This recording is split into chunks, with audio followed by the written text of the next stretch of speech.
Bonjour à tous, et bien voilà, c'est parti, c'est notre première journée des 21 journées dédiées à la psychologie positive à travers le challenge 21 Happy Days. Tout d'abord, je vous souhaite la bienvenue, je vous félicite également de vous engager dans ce challenge. C'est le premier jour, je compte sur vous pour vous accrocher et pour participer activement pendant les 21 journées. Pour cette première journée, j'ai 3 choses à partager avec vous, 3 choses à vous proposer. La toute première chose, c'est que je vais vous demander de bien vouloir stopper les généralisations. Alors, qu'est-ce que c'est qu'une généralisation et pourquoi dans un challenge de psychologie positive je vous propose cette activité-là? Eh bien, tout simplement parce que généralement, lorsqu'on vous demande comment tu vas, s'il y a une sphère de votre vie où les choses ne vont pas très bien, on a tendance à dire en ce moment, il n'y a rien qui me réussit, tu sais, je croule sous les ennuis, je croule sous les choses qui ne me plaisent pas. Alors qu'en fait, vous généralisez absolument ce qui se passe. Alors si vous généralisez quand quelque chose va bien, ça ne me pose pas de difficulté.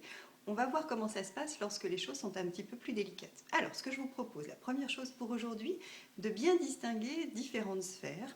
Et vous allez en même temps évaluer votre tendance naturelle à l'optimisme dans chacune de ces sphères. On commence par la sphère intime, c'est-à-dire soi, son compagnon de vie et les enfants. Dans ce domaine-là, quelle est votre tendance naturelle à l'optimisme? Je vous propose d'évaluer cette tendance-là en vous attribuant une note d'évaluation de 0 à 10. Comment je me sens dans mon corps, dans ma santé, dans mon hygiène de vie, comment vont mes relations dans ma sphère intime, comment vont les enfants.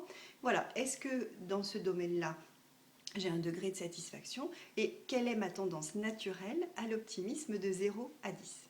On élargit un peu la sphère, on va dans la sphère familiale. Et là, est-ce que j'ai une tendance naturelle à me projeter positivement, à être optimiste? On inclut dans la sphère familiale les parents, les frères et sœurs, les oncles et les tantes, toute cette sphère familiale-là. On élargit encore un peu le domaine et on arrive dans la sphère professionnelle. Là aussi, est-ce que j'ai une tendance naturelle à me projeter avec optimisme? Et quel est mon degré aujourd'hui de satisfaction? Comment est-ce que je peux évaluer ma tendance à l'optimisme ou au pessimisme en me mettant une note de 0 à 10 pour cette sphère-là? Et on élargit encore un peu la sphère, on arrive à la sphère sociale, les amis, les relations que nous pouvons avoir en dehors de la famille et des relations professionnelles, donc la sphère sociale.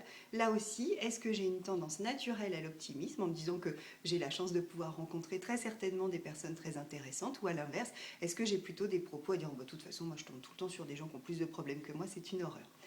Première chose pour aujourd'hui, un état des lieux entrant. Quelle est votre tendance naturelle dans chacune des sphères que je viens d'énoncer à vous projeter avec optimisme?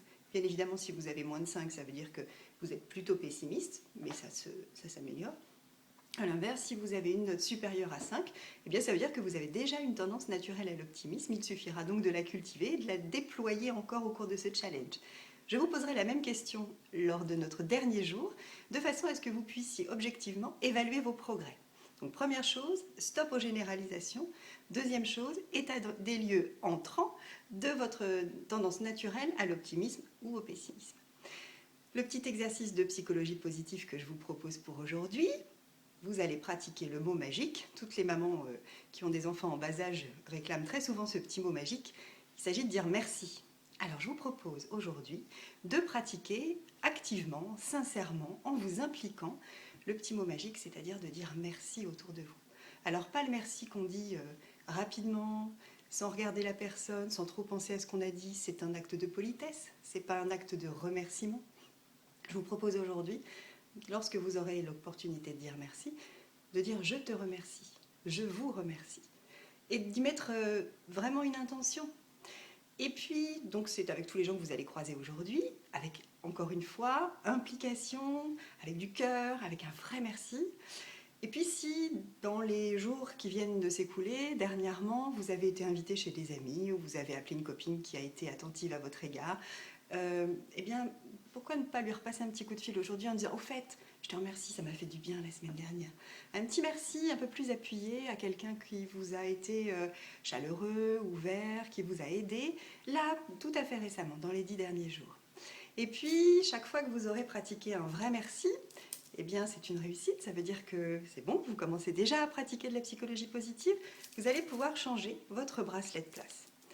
Ce soir, ce que je vous invite à faire, soit sur la page Facebook Le Coaching d'Agnès, sur la page de l'événement 21 Happy Days, soit sur la chaîne YouTube Agnès de Villiers où ces vidéos sont publiées, de venir noter combien de fois vous avez pu changer votre bracelet de poignet et donc combien de merci vous avez pu donner.